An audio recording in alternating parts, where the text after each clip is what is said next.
двигаться дальше. Черпай строки, потроша свое нутро. Важно, чтобы все качались и качался ты, бро. Много сказано слов и написано строк. Верим, братья, в тебе и слышишь жизни урок. Не останавливаясь, просто двигаться дальше. С рэпом в сердце идти тихим маршем. И становясь старше, осознавая всю суть, погрузиться с головой в дело, выбить из башки дур. Чтобы писать, необходимо быть true. Рэп он же от души, и ман, ты это не забудь. Тебя всегда поддержит близкий друг, и многие, послушав тебя, не солгут.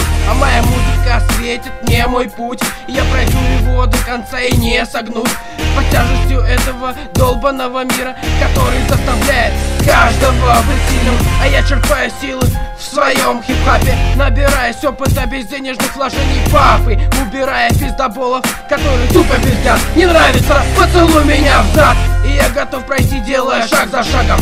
Пусть дорога извилистая, и я не без страха, но я это выбрал, крепка моя хватка. Это мое кредо, я с ним без остатка. Буду с ним, пока хватит сил в моих жилах, пока кровь не остыла, мое стремление неумолимо. Жажда сцены, как у вампира, мне не нужен кол, дай только микро и минус. Чужие мнения меня не волнуют, они дают мне стимул, они летят впустую, и свою душу вкладываю в каждую строку. Главное это хип-хап, а не пустой трёп мат, а не пустой трёп мат.